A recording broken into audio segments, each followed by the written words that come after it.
Hello friends, आज का जो हमारा वीडियो है ये आप देख सकते हैं। ये 2 बार ब्लिंक किया,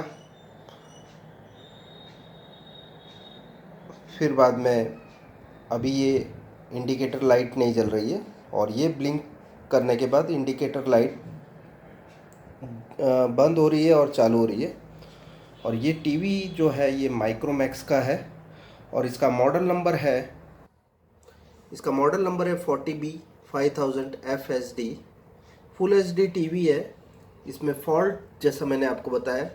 आइए देख लेते हैं इसे रिपेयर कैसे करेंगे।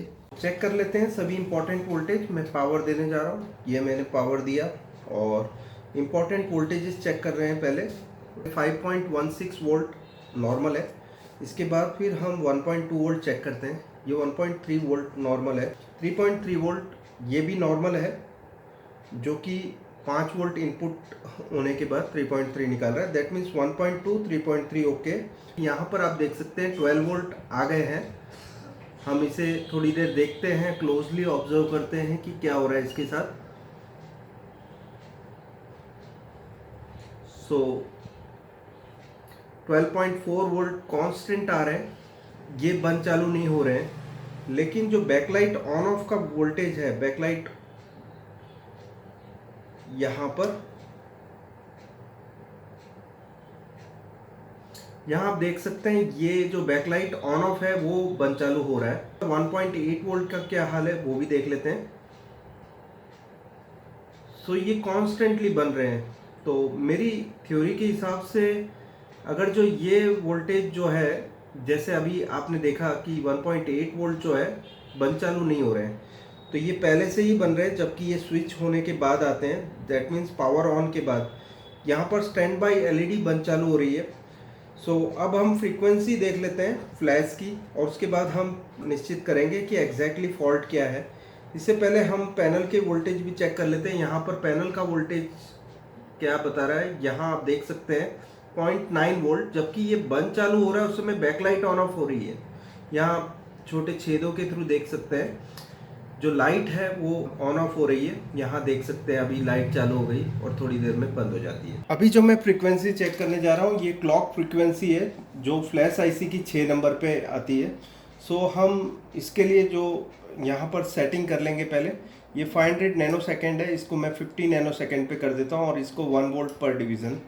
और फिर बाद में हम चेक कर लेते हैं इसकी जो फ्लैश आईसी की पिन नंबर 6 है उस पर क्या रीडिंग दे रहा है। तो यहाँ पर मैंने अभी कॉन्स्टेंटली इसे रखा है। तो आप देख सकते हैं कि फ्रीक्वेंसी आती है और जाती है। दैट मीन्स ये बंद चालू हो रहा है, रिस्टार्ट हो रहा है टीवी। लेकिन इसमें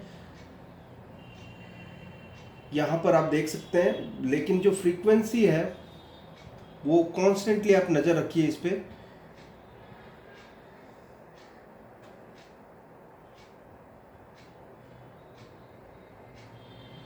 ये 38.5 मेगाहर्ट्ज आ रहा है, जबकि हमारा जो क्रिस्टल है वो क्रिस्टल की फ्रीक्वेंसी होती है 24 मेगाहर्ट्ज, जबकि इसकी फ्रीक्वेंसी 24 मेगाहर्ट्ज से ज़्यादा है।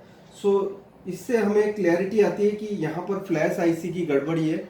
अभी हम फ्लैश आईसी में प्रोग्राम करके देख लेते हैं। यहाँ पर प्रोग्राम करने के लिए मैंने VGA पोर्ट जो है VGA ISP के साथ कनेक्ट कर दिया और USB पोर्ट मेरा कंप्यूटर के साथ कनेक्टेड है। मैंने ये प्रोग्राम ऑन कर दिया है। अब चेक कर लेते हैं। ये ऑटो ISP मैंने प्रेस किया, ये बोर्ड को सिलेक्ट कर लिया है। और उसके बाद फिर हम रीड का इस्तेमाल नहीं करते, क्योंकि अब ये पक्का हो चुका है कि इसमें फ्लैश की गड़बड़ी है। क्योंकि 24 मेगाहर्ट्ज से अधिक अगर जो 6 नंबर पे फ्रीक्वेंसी आती है तो ये फ्लैश की गड़बड़ी सीधे सीधे हमें पता चलता है। डीएसओ ने हमें समझा दिया कि इसमें फ्लैश की गड़बड़ी है। मैं इसे रीड एंड सेव नहीं करता हूँ। इसे ओपन कर लेते हैं। ओपन कर लेने के बाद हम फाइल जो है, यहाँ पर मेरे पास 40B5000 ये जो मॉडल नंबर है हमारा उसी की फाइल है। इसे ओपन कर लेते हैं। यहाँ आप देखेंगे कि 4 MB की हमारी फाइल है। मैंने इसे सिलेक्ट कर लिया और फिर ओपन कर लेते हैं। ओपन करने से यहाँ पर फाइल हैज बीन लोडेड आ गया। फाइल कौन सी ली है यहाँ पर उसका बताया हुआ है कि 40B5000 FSD का है। हम राइट करते हैं। सो यहाँ राइट करते समय एक एरर आ रहा है। सो ये राइट हो नहीं पाया क्योंकि यहाँ पर जो हमारी फ्लैश आईसी है उसकी 3 नंबर की पिन पे हमें 3.3 वोल्ट नहीं मिल रहे हैं। सो अब हम क्या करते हैं कि 3.3 वोल्ट इसके साथ जंपर लगा देते हैं। फ्लैश आईसी है उसकी 3 नंबर की पिन पे हमें 3.3 वोल्ट नहीं मिल रहे हैं। सो अब हम क्या करते हैं कि 3.3 वोल्ट इसके साथ जंपर लगा देते हैं। हमारी फ्लैश आईसी यहाँ पर है,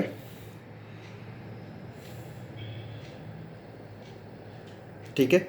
इसे जंपर लगा दिया जो कि 3 नंबर और 8 नंबर के साथ शॉर्ट किया हुआ है। अब हम चेक कर लेते हैं ये प्रोग्राम जो है राइट हो पाता है कि नहीं। दोबारा से ऑटो आईएसपी कर लेते हैं।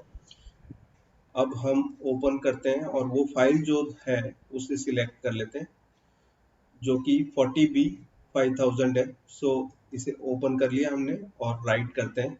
सो आप देखेंगे कि अब ये ऑटो इरेज हो रहा है। दैट मीन्स इरेज होना शुरू हुआ। इसका मतलब ये है कि अब ये प्रोग्राम ले रहा है।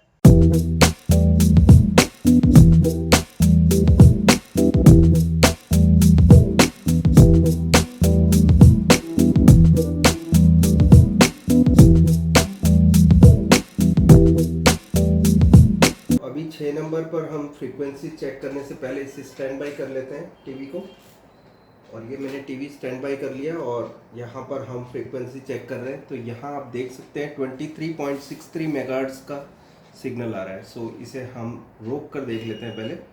सो ट्रिगर मेनू सेट कर लेते हैं। यहाँ पर ट्रिगर मेनू ऑटो पे है, सो हम नॉर्मल कर देते हैं। और फोर्स की वैल्यू यहाँ आप देख सकते हैं 23.24 मेगाहर्ट्ज़ का सिग्नल दिख रहा है, ठीक है। सो ये अब नॉर्मल फ्रीक्वेंसी है। मेन क्रिस्टल 24 मेगाहर्ट्ज़ के साथ टैली कर रहा है। सो ये फ्रीक्वेंसी ओके हो गई है। सो इसका मतलब ये है कि फ्लैश आईसी भी अभी काम कर रही है ठीक से, क्योंकि इसमें सॉफ्टवेयर जो प्रॉब्लम था वो हमने सॉल्व कर दिया। सो यहाँ पर अभी आप देख सकते हैं स्टैंड बाई में है टीवी। अभी मैं इसे ऑन करता हूँ तो ये ऑन हो गया और यहाँ पर माइक्रोमैक्स लिखा हुआ आ गया। सो आप देख सकते हैं दोस्तों ये टीवी अब रेडी हो चुका है। यहाँ पर मैंने मेनू दबाया तो मेनू का डिस्प्ले आ गया। सो अब टीवी रेडी है और हम इसमें पिक्चर चेक कर लेते हैं। सो फ्रेंड्स टीवी ओके हो चुका है। अगर जो ये वीडियो आपको पसंद आया तो लाइक कीजिए, आपके दोस्तों तक ये वीडियो पहुंचाना चाहते हैं तो शेयर कीजिए, और सबसे इम्पोर्टेंट प्लीज़ मेरी चैनल सब्सक्राइब कीजिए। इसके पैसे नहीं लगेंगे आपके, और सब्सक्राइब जरूर कीजिए। अगर जो रेड कलर में सब्सक्राइब का बटन है तो सब्सक्राइब करना चाहिए आपको, और ग्रे है तो आपने ऑलरेडी सब्सक्राइब कर रखा है। और अगर जो मेरी टेलीग्राम ग्रुप में जुड़ना चाहते हैं तो आप मेरे दिए गए नंबर पे फ़ोन करके जानकारी पा सकते हैं। शुक्रिया दोस्तों, थैंक्स अ लॉट, बाय।